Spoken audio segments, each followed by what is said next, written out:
Hi, this is Lorraine. If you'll give me just a minute to clear center and balance my energy, we'll get started.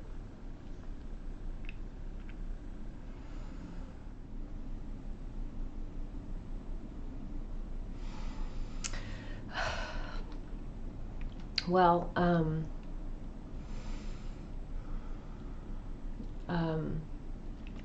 the raptors came in very strong when I was clearing my energy, and so did the beings in the water. And maybe I'll talk about that later. But right now, I just wanted to start by saying I just wanted to share and express gratitude because this week I was watching different shows. I like the shows on Gaia because I think most of them are rooted in goodness, even though I've kind of talked about how that negative polarity has come in and influenced many of the people who get interviewed, but this is over decades. So all of these people come out from a place of bringing awareness to the world that they live in. But some of the other shows I've watched outside of this, the Gaia programming, sometimes I watch it and I feel like they're trying to inform people and help people in this disclosure movement. But what I think is people have lost sight of is the awakening that and what is needed to awaken. And so I'm prefacing what I'm going to say with this explanation because I just wanted to share and express the utmost appreciation and gratitude for Matthias DeStefano in the show that he does called Initiation, because when he speaks, every word he utters comes from the most sincere place of educating and informing people on our past, our spiritual past, our physical past, our energetic past, mind, body, and spirit. There is this reconciliation of historical information that he's sharing, but the most important component of it is that spiritual component, and it always goes to this place of looking within, of understanding where you come from, and that what the most important parts of you come from that makeup, that spiritual makeup, the sacred geometry he talks about, and the connection to the divine. But the most important part is looking within. It all comes from within us. He gives you the historical information of Earth and Atlantis and all these civilizations, but dovetailed within that, or reconciled in all that information, is also the journey, the spiritual journey that all these civilizations had gone through, and then their deviation from that and what problems it created. And so always when he speaks, it comes from that most sincere place, that centered place of true wisdom and knowledge from this very young man. And I just wanted to share in the utmost gratitude and send the utmost love, compassion, gratitude to this young man for all the work that he does. Because of everything I see, his words are right now the most important words that we could be listening to. Anybody who's looking outside themselves for answers is looking in the wrong place. Everything we need lies within us. Everything we need lies within. And he's teaching us about our past to help us understand that truth, that everything we need lies within us. And so I just wanted to share love and light, gratitude, and support for his path and his journey. because for someone to have this much knowledge and information come into them at such a young age is a profound weight. And at times, it probably felt like a huge burden. So I wanted to share love and support to him for his path and what he's done up to this point and what he will continue to do and what his future holds.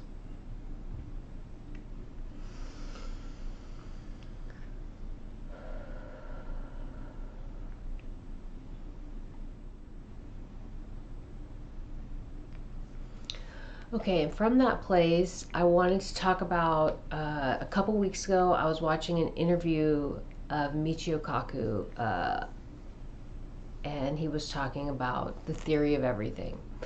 And it was an interview with a news person from Southern California.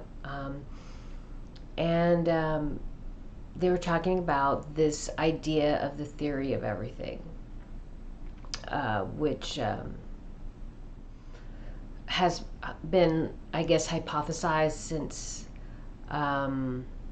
Einstein. And so the very strong message that came to me, even though we have all these scientists with these really brilliant minds solving problems and trying to unlock the secrets of the universe, the strong message that came to me was any of these scientists looking for the theory of everything, if they're looking outside themselves for that, they are not going to find it. The answer to this mathematical enigma problem, it lies within. You first have to look within yourself and find that part of yourself. Connect to the divine before you'll ever find the answer to the theory of everything. All of us need to look within, find and connect with the divine to find the answers and find our own theory of everything. Every single one of us.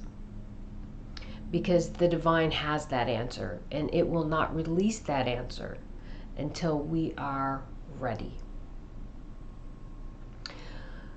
There are many locks, combinations, keys for all the questions of the universe. But the final turn of the dial, the final number, the final test to unlock the answers is intention.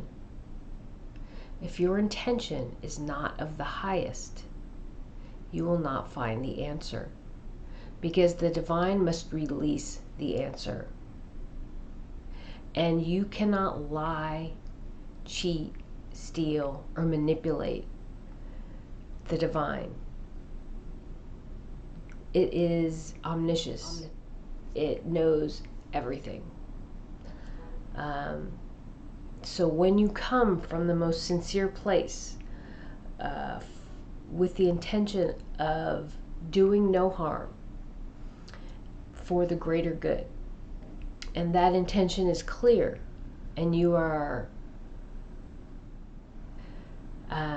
deemed worthy, these answers will come to you. Okay. Again, I didn't write stuff out. I have a lot of notes, and I was reading through them at the beginning before I started the video, and I was like, wow, this is all over the place. I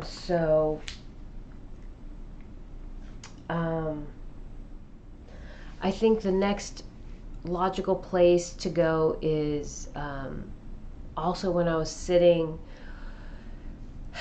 with my thoughts, this idea of power came in. And so many people think they have to be in a position of power to create change. I have to be a politician on the Senate, a congressman, the president, if you're living within the United States, or you have to be a person of large financial means to create change in this world.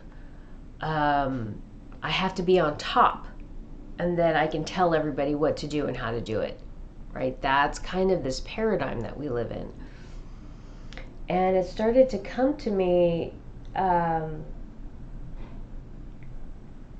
that we don't really need power, because this idea of power involves oppression. It involves directing others. And one of the things I really work towards when I work with people is we are our own best guides. We need to look within ourselves to find the answers to put us on our path to move forward. And I've had people ask me, what is my path? When I'm doing readings, what is my path? And my answer is, it doesn't serve me to channel that and tell you what your path is, because in this moment, as I do readings, what I see is only based on where your energy is focused in this moment. So how you're directing your energy, that will determine your future outcome. So when I am channeling the question, what is your path or what is your future, it's based on where you are right now. But that isn't necessarily the best path for you. There are many options. We all have many options. And based on the choices we make in our life, that path changes. So the best thing I could do is help you find a way to look within, listen to your intuition, and guide yourself, because you are your own best guide. You know your purpose, and as soon as you're able to connect to the higher self, and through that higher self connect to the divine, that is when you will find the answers that you seek. So it's not my place, and it is not in your best interest for me to say this is your path or this is where I see your future, because it's that answer will be based on where you're at right now. And it is better for me to give you the tools for you to determine that yourself. And so for me to say I have the power, or for anybody to say I have the power, I am the president, I am the wealthiest person on the planet, and I know what's best, I wouldn't be where I am today if I didn't know what's best. So do what I say is completely inappropriate, because I don't know what's best for each person on this planet. You know what's best for you, and you need the tools to figure that out. Giving you the tools to figure that out is the best thing I can do. So power doesn't come from directing people. Power comes from empowering people. And how do we do that? And I felt like compassion is the best tool for direction. Having compassion or empathy for where people are right now in their lives, and helping them to understand where they are right now and why they're in this place right now as best as I can, or giving them the tools to help them figure out where they are right now and why they're in this place right now, and helping them to awaken to those truths, and then giving them the tools to listen to their intuition to direct themselves. That is what we need. That is, I don't want to say, what I want to say is that is true power, but that's not true power. That's true compassion. That's true knowledge and wisdom. When you help someone, when you give a man a fish, they only have a fish for the day to eat. But if you teach a man to fish, they will have food to eat for the rest of their lives, right? Let's teach each other how to fish. Give each other, empower one another to create change in this world. That is the best thing we can do. Me directing you, or anybody else directing you in any direction without consideration of who you are as an individual, is not serving you or anybody else. So that was another thing that came to me this week.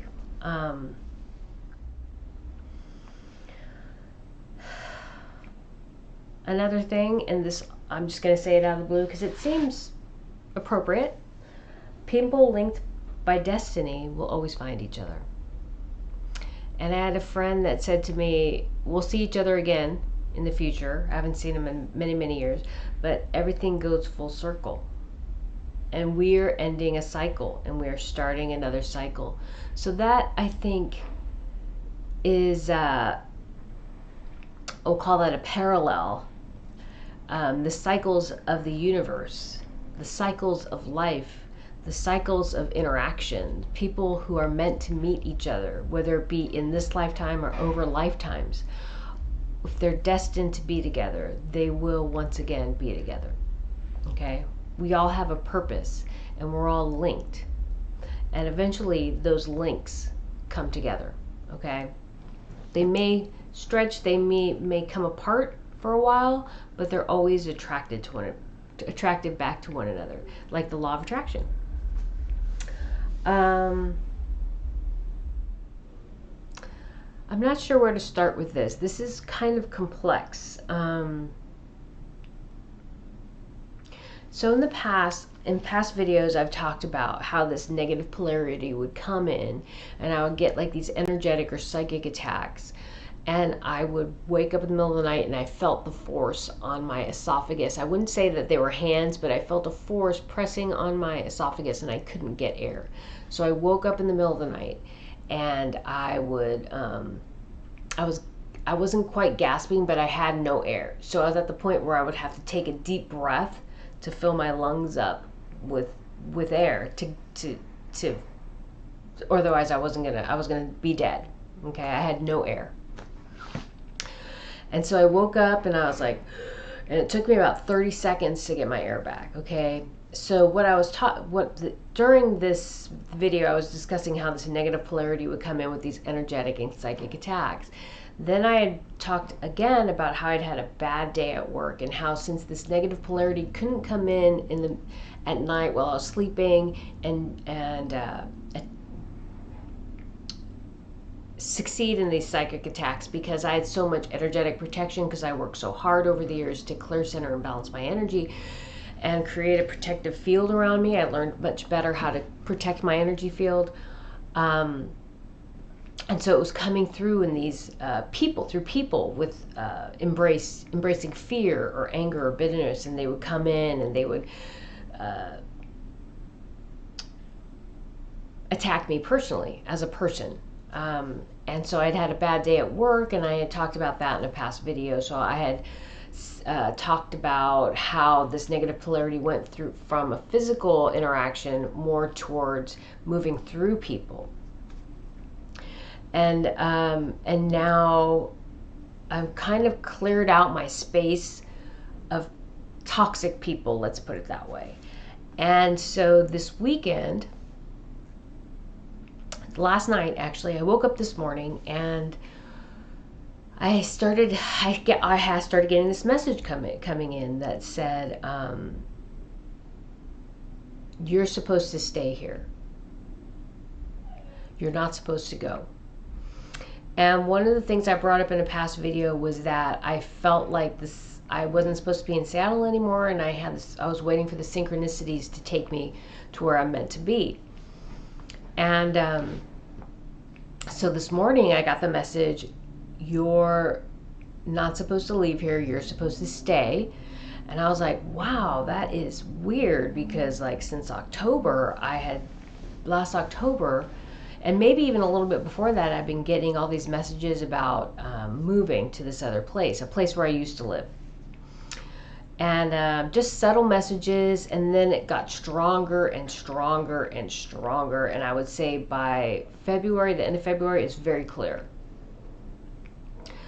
And so this message came in that said, no, you're supposed to stay here. So I'm like, geez. And so I'm also going to go back in past videos. The last two videos I brought up the number sequence, 3, 4, 5, 6 missed, 7 doubled. That was 2 videos ago. And then this last video I said I saw the numbers 3, 4, 5, 6 skipped, 7 doubled again, but then 8 and then 9 doubled. So that 9 doubling said that there were going to be changes in the future. Then again last week I saw the number sequence 3, 4, 5, 6 skipped, 7 doubled. So that's 3 weeks in a row, and I think it's a very unique sequence to see. And then I think the third one was actually in a phone. I saw it in a phone number, and so I was like, "Huh, this is very interesting." So I'm getting reinforced on my interpretation of that number sequence, and that change. So I'm like, well, maybe they're changing the future. Maybe I am supposed to stay here. So I'm sitting with this for a while, and I'm like, that can't be right.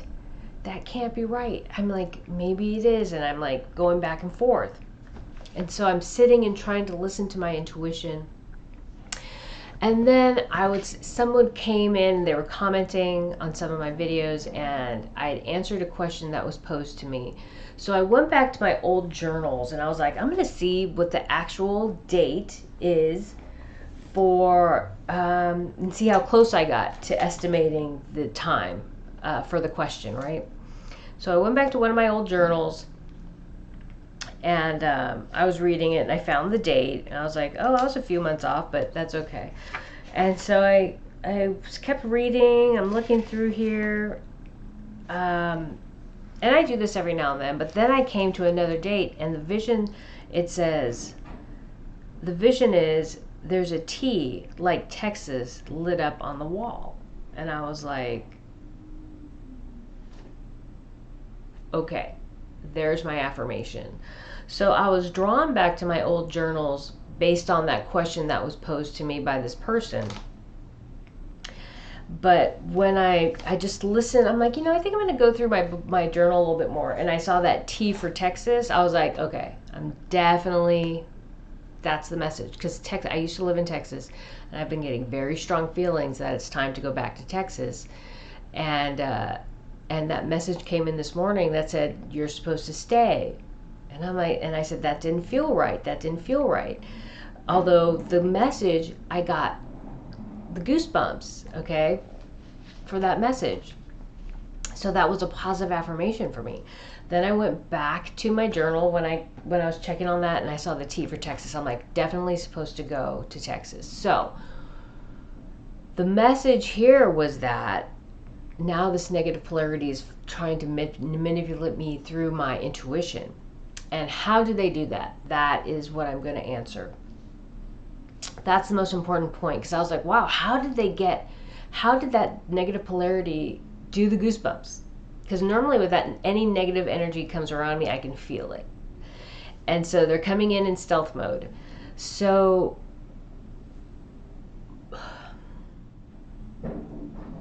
I don't like to talk about politics, but I'm gonna for a minute. In past videos, I've said with politicians and all the people, the rulers of the planet, what I do is I surround them with love and light energy, that Fibonacci spiral, and I ask for the divinity to clear them of any negative energy or attachments, help them find balance in their lives so that they can drive forward from the heart center and help this world transition into balance, help Mother Earth find her way back to balance. Support Mother Earth, support the planet, support all the energy on this planet. And when I do that for positive energies, they're always so welcoming. They're like, oh, thank you. When I surround these negative polarities with this love and light energy, ask to help to release the negative energy and attachments, and help bring them back to balance, help bring them back to their true source. Because we're all born of the light. Our experiences through our incarnations, the negative experiences, douse that light. And then people or energies that hold on to bitterness, anger, sadness, resentment, that dims the light, and then they kind of morph or transmute into this negative energy. And that's where it comes from. So I always asked Divinity to help awaken these people to their true divine selves, these energies to their true divine selves, and help them move back to center. Okay, and when I do that, energies of a negative polarity will fight. And so I've done that to Joe Biden often, and when I do that, his eyes turn black, and he starts to screech in this screeching thing, and he is so resistant. And there are other negative energies also. And so I just asked Divinity to lift that energy field up and away and help it return to its true source. And so this negative polarity is very easy for me to identify.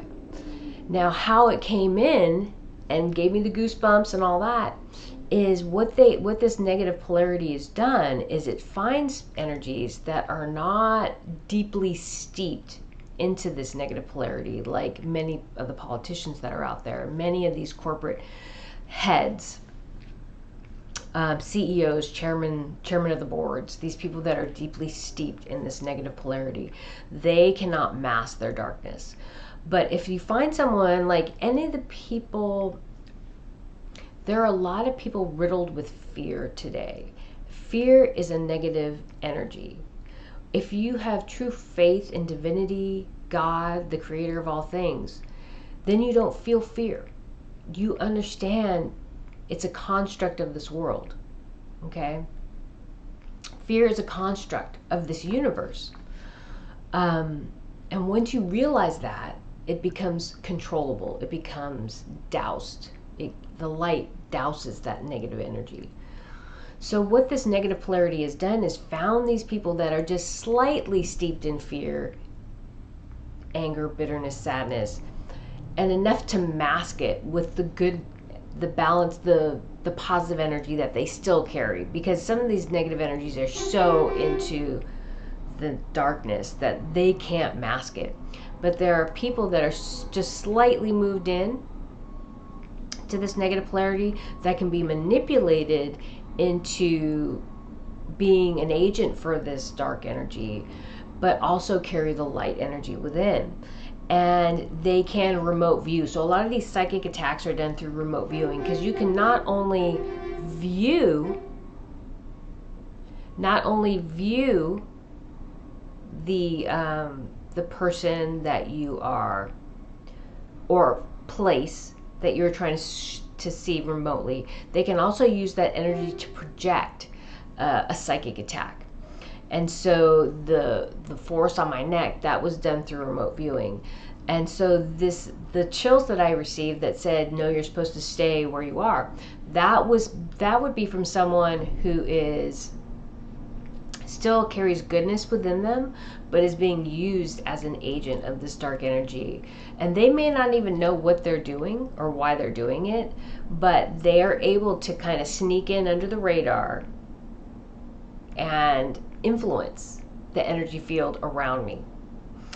And so it's very sneaky. But if you listen to the synchronicities, if you connect with the divine and you listen to the synchronicities, this negative polarity, no matter what it does, cannot circumvent love and light energy. It cannot circumvent the divine. And so I thought that was important to talk about. Let's see. Did you notice the horn honking from the truck? Sometimes when I make these profound connections, that negative polarity comes in and tries to interfere however it can. It's very persistent. And I think it's important to also, when I talk about, I don't want to condemn people who feel fear. I don't want to feel like people who are really afraid of what's going on right now, that's a bad thing, because we've almost been conditioned. We have been conditioned to respond this way. That's what's making this easy to control. And there are a lot of people who think that they are doing the best that they can to help protect themselves, to help protect their loved ones, because they've lost sight of, or maybe just lost faith in divine energy. So they're looking to modern man, modern medicine to help them.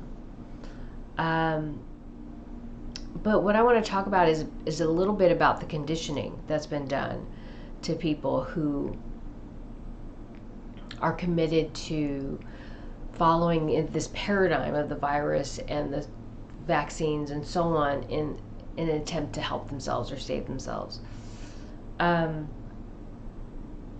What happens is we become trapped in this lower vibration when we commit to the paradigm, this paradigm of take a pill and it'll fix you, take a shot, it'll fix the problem.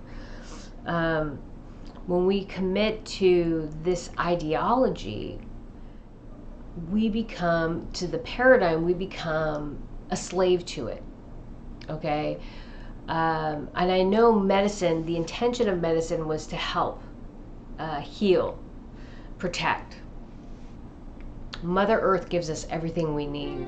There are enough plants in the rainforests. What is it, 96% of the medicine created that we have is from plants in the rainforest. The problem is, if it can't be synthesized, they won't sell it.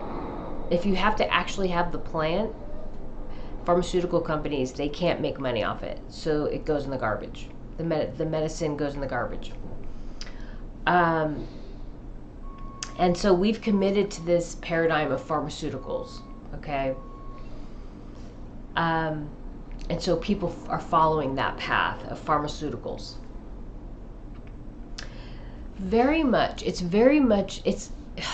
It is a vicious cycle. And it's very much like the abuser and the victim cycle. So I want to create a metaphor again. When I was in marital counseling, I also saw an individual therapist for me to deal with my own personal traumas from childhood, to kind of understand how I ended up in the relationship that I was in. And I'm not going to go into all the details, but one of the things she talked to me about, the doctor, was that the psychologist, was that just so you know, my husband wasn't physically abusive to me, so that's not where the story came from. It was more from my childhood, the abuse I went through in my childhood, and so on. But she talked to me about how women in abusive relationships, if you bring this woman was raised in an abusive household and then always had abusive relationships, and you had 499 perfect men in a room and then one abuser, she said that woman would find her way to that one abuser every single time, because something about our conditioning, or her conditioning from childhood, she knows the cues to look for to find that person. So she's been conditioned to find this type of a person, okay? And they will always find them. It's not till you become aware that you carry all these cues that you could rid yourself of them and then seek out the person that that is better for you, that's good for you, that's a healthy relationship for you. And so we humans have been conditioned in such a way to see the COVID as a threat and the vaccine as a cure. And so we seek out this cure no matter how bad it is for us, because we've been conditioned. And we need to become aware of the conditioning to release it, so that we can find healthy alternatives to help us heal. And not just from virus, I'm talking about this whole transition, this whole paradigm that's been created for humanity. And there are so many things I could talk about, but it's too much. So we have been conditioned to respond to certain cues in certain ways, and that's what's driving us forward. Part of this transition is and this awakening is becoming aware of the conditioning so we can release it. And as I said, the next 1,000 to 2,000 years is going to be about releasing these paradigms and transitioning out of it. It's the butterfly waiting for the 2 to 3 hours for the wings to dry before it can fly. It's going to take us a while to release all the conditioning that has been we've been subject to for hundreds of years. Okay? So I touched on this earlier, and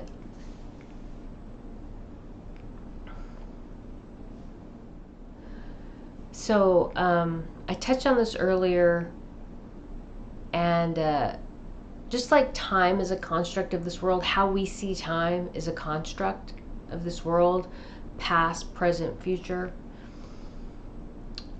Everything is a construct in this universe. We create this universe with our consciousness. And quantum theory talks about the waves of reality. And read about Schrodinger's cat, kind of understanding that idea, that formula. And then from there, I encourage you to do your own research. The double slit experiment, look that up as it relates to quantum theory. Very interesting information.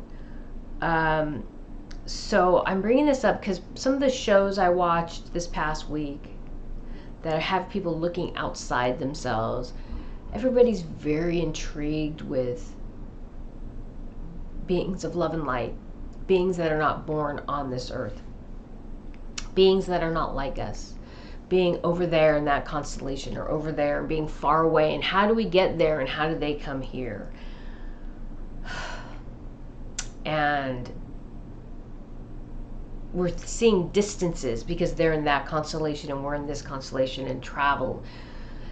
If you understand that everything is a construct in this universe, everything is right here. All time is right here in this moment.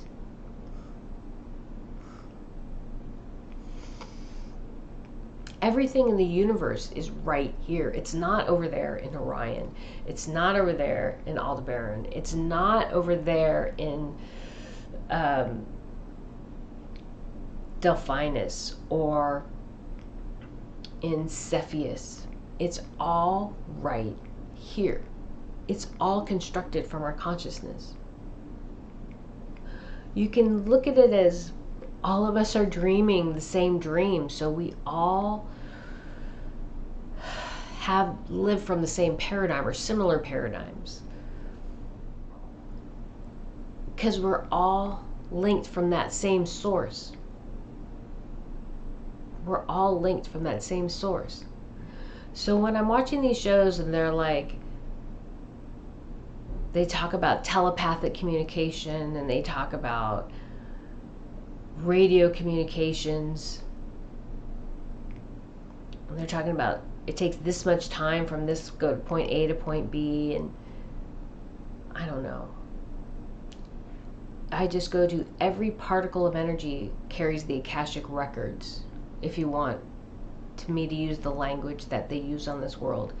Every particle of energy in this universe carries the knowledge of the universe. Every single bit of information about this universe, from Earth, we'll talk about past, present, and future. It's all in one particle of energy.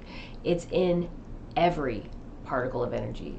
When I do a reading, when I connect with the raptors, when I connect with the beings from, I used to call them the summer triangle, but what that turned out to be was every being in the universe reaching out. When I communicate with those beings, they're all right here.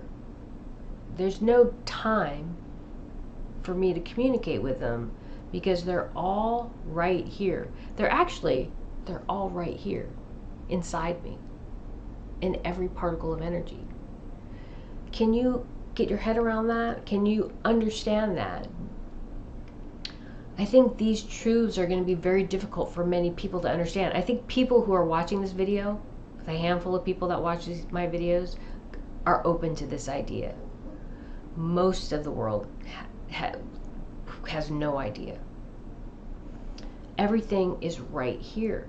So when I watch the videos, these other videos, I can become incredibly frustrated. I do understand the intention is very good, but anybody who's asking you to look outside yourself for answers is missing the point of this transition, of this change. That's why I have so much appreciation.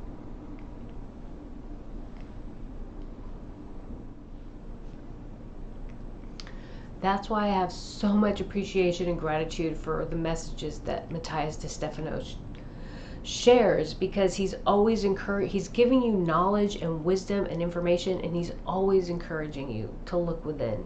He's always teaching you through our history how important it is to look within to find the answers that we need. He's so important. His message is so important. So I think I'm just going to say one more thing. One of the comments on on one of my videos, someone said that the raptors, they're called, he's heard that they're called saurians, I think is how it's pronounced. And so I went in and I said, I went in and I connected with them. And actually, I'm going to say two more things. But I connected with them, and Sebastian came in and he's like, no, we are your friend. So you go, you don't call us that. We are your friend. And so Sebastian has identified himself as Sebastian. Then there is the ambassador that came in with his family. But he's like, no, we are your friend. And then there's a quote from Kierkegaard that I have on everything that I love. It says, if you name me, you negate me. By giving me a name, label, you negate all the other things I could possibly be. That's Soren Kierkegaard. And so I think for anything that gets named or labeled, we create a paradigm, a stereotype for that thing. So if he's like, if I'm going to be stereotyped, I want to be stereotyped as your friend. So I was like, okay, I'm okay with that. So I appreciate the information, though. I really hadn't heard that name, and I like it better than raptors, that's for sure.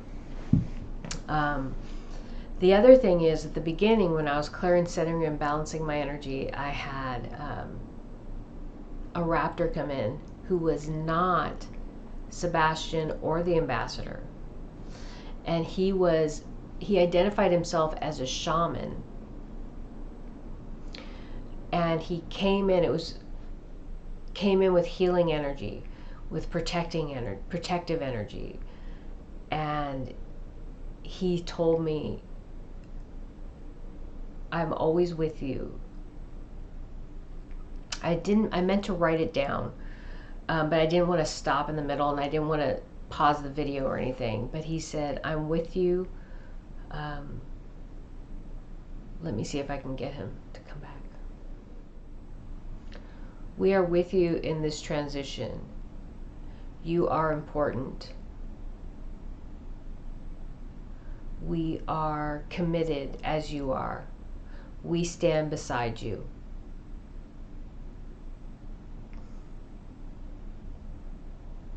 We are paladins of love and light. We will not leave you.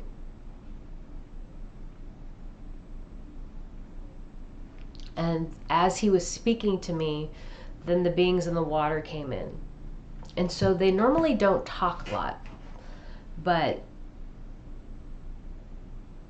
they both mimicked one another in saying that they're always beside me. They'll never leave me. They're committed to the transition. They are paladins of love and light. We are your guard. We will succeed. Something about the knowing. Hold on. We protect the knowing. We protect you. We protect the wisdom.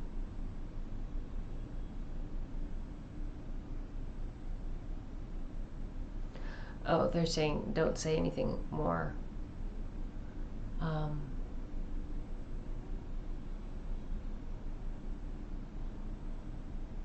but it was super emotional when they came in the beginning because it was like sentinels. They were like sentinels on either side of me. And the raptor gentleman was not Sebastian or the ambassador. He was a spiritual leader, and he was bringing in a spiritual energy of protection, connecting to the divine in a different sense. So the raptors are still very connected to the divine, as are the beings in the water. They're much more evolved and much more of their connection to divinity and utilize that connection to divinity. But this gentleman was definitely, I get the word sorcerer, but I don't want to say he's not a sorcerer. I would say and so I feel like what he's capable of, we would perceive as magic, but it's not magic. It is divine energy. And so the feeling I'm getting is that he can do what we would consider breaking the laws of physics, I guess, is within his skill set.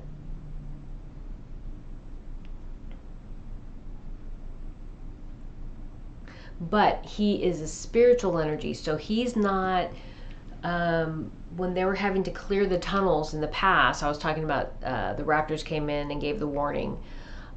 When they were having to clear the tunnels, that would be Sebastian, that physical going in and protecting the people.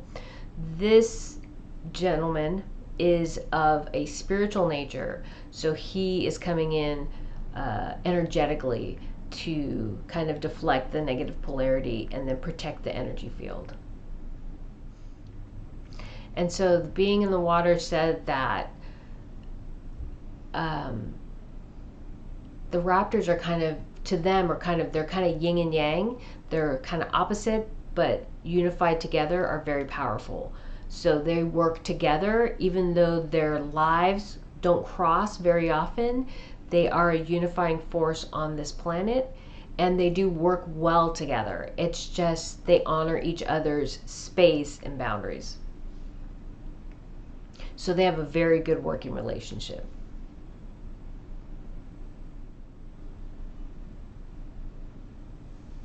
So let me look at this. I think that's it. Yep. So I'm just going to leave it there. And thank you.